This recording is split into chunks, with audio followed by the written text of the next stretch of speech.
Oi, meu nome é Ricardo Vianney e hoje eu quero falar com vocês a respeito da religiosidade. Lerei somente 2 versículos aqui em Mateus 19, verso 25 e 26. E diz assim: E os seus discípulos, ouvindo isso, admiraram-se muito, dizendo: Quem poderá, pois, salvar-se? E Jesus, olhando para eles, disse-lhes: Aos homens é impossível, mas a Deus tudo é possível. Quando falamos de religiosidade, falamos de um conjunto de regras e sentimentos voltados para o que é sagrado, principalmente nas religiões judaico-cristã, as coisas referentes a Deus, o que se é separado e que não se deve infringir.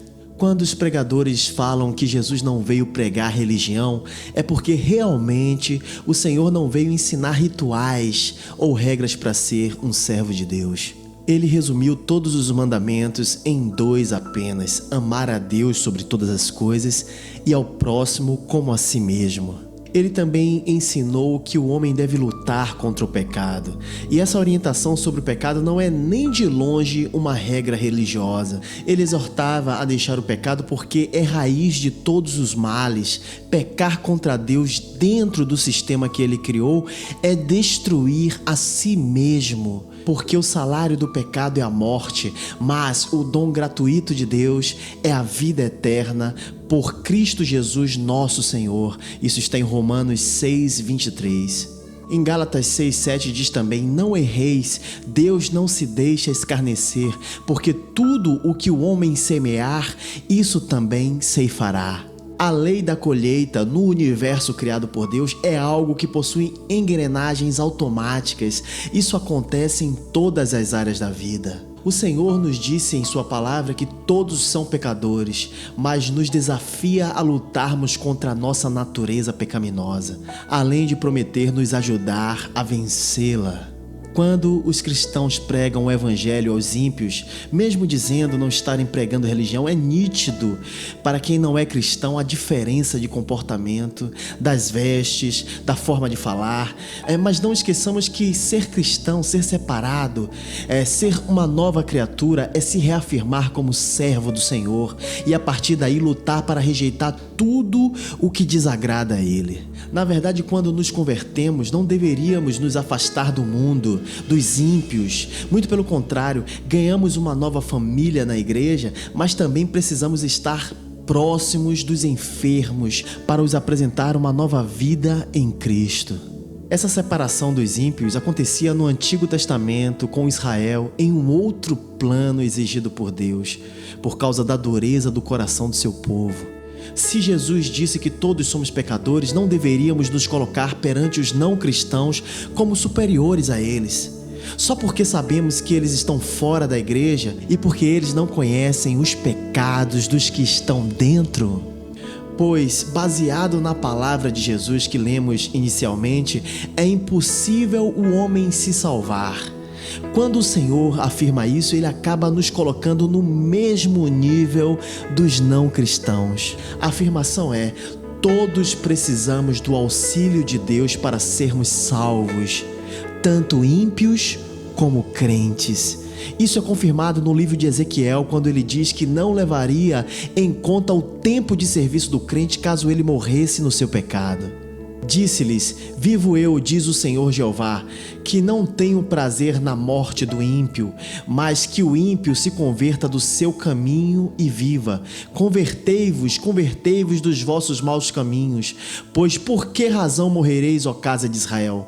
Tu, pois, filho do homem, dize aos filhos do teu povo: a justiça do justo não o fará escapar no dia da sua prevaricação, e quanto à impiedade do ímpio, não cairá por ela no dia em que se converter da sua impiedade, nem o justo pela justiça poderá viver no dia em que pecar.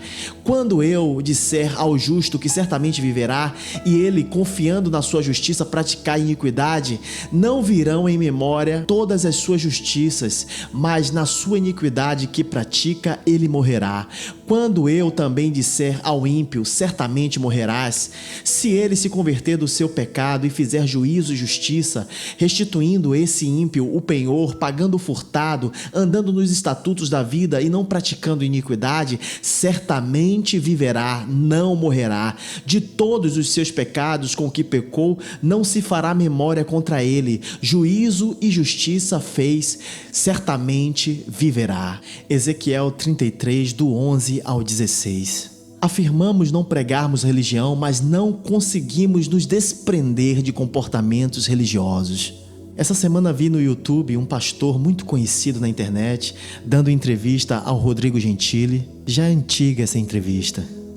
E Rodrigo fez uma brincadeira não muito legal com ele, mandou fazer um drink com frutas para o pastor e disse não conter álcool. Mentiu, né? Assim que o pastor provou, Gentili falou a verdade e o pastor automaticamente fez uma cara de quem não gostou e não tomou mais o drink, ficou de cara fechada. Todo cristão sabe que não se pode embriagar-se, que não se deve beber bebidas alcoólicas, apesar de não haver uma condenação expressa na Bíblia falando sobre isso. Mas, ao meu ponto de vista, a atitude do pastor foi uma atitude religiosa e talvez desnecessária.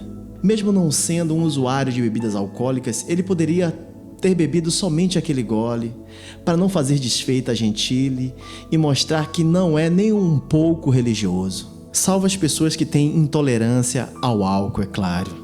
Mas os crentes poderiam dizer que ele estaria dando mau testemunho aos ímpios. Na verdade, quem pregou para os ímpios que beber é pecado fomos nós mesmos, os cristãos, e nos colocamos muito distantes, muito inacessíveis às pessoas que bebem. Não quero dizer com isso jamais que vocês devem ir para os bares, se embriagar, beber com os ímpios. Isso seria uma atitude condenável, errada em relação às Escrituras. Mas, ao meu ponto de vista, o pastor poderia ter sido cortês e ter tomado somente aquele drink naquele exato momento, e explicar isso ao Gentili seria maravilhoso para que ele não se sentisse tão distante do Evangelho de Cristo. Muitos de nós cristãos praticamos comunhão com pessoas que se dizem cristãs e não são verdadeiras, o que seria realmente um pecado segundo o Novo Testamento. Diz aqui em 1 Coríntios 5:11, mas agora escrevi que não vos associeis com aquele que, dizendo-se irmão, for devasso, ou avarento, ou idólatra, ou maldizente, ou beberrão, ou roubador, com tal nem ainda comais. Todo religioso afirma ser um pecador, mas se na verdade um ímpio soubesse realmente qual viria a ser o pecado daquele religioso, talvez essa pessoa nunca mais quisesse saber de crente na vida. Na prática é exatamente assim que acontece. Muita gente deixa de se encontrar com o Evangelho de Cristo por causa de conhecer o pecado de pessoas religiosas. A postura religiosa traz na cabeça das pessoas de fora uma falsa impressão de que o tal é uma pessoa perfeita, e não é. Acredito que se desde o início da disseminação do Evangelho aqui no Brasil, os crentes falassem para os ímpios das suas fraquezas e da nossa perseverança em servir ao Senhor, o nosso país já teria sido ganho completamente. Confessai as vossas culpas uns aos outros e orai uns pelos outros para que sareis. Isso está em Tiago 5,16. Pregaríamos um evangelho mais humano, mais verdadeiro, dizendo quem realmente somos. Porque realmente somos iguais. Digo nós que antes éramos chamados gentios pela Bíblia. Não digo Israel, pois eles são uma nação escolhida desde o princípio. Lembre-se de que Jesus disse que é impossível o homem se salvar. Mas então, como herdaremos a vida? Herdaremos a vida por 3 ações poderosas que são importantíssimas no Evangelho: amar a Deus, nos arrependermos dos nossos pecados e não permitirmos que esse pecado crie raízes em nós.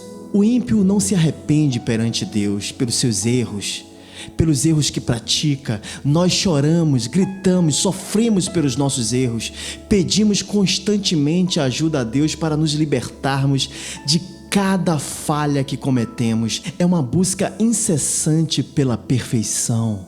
Tudo isso porque amamos o Criador e entendemos que somente através do arrependimento e a fé no sangue do seu Filho Jesus é que nos purificamos de todo o pecado.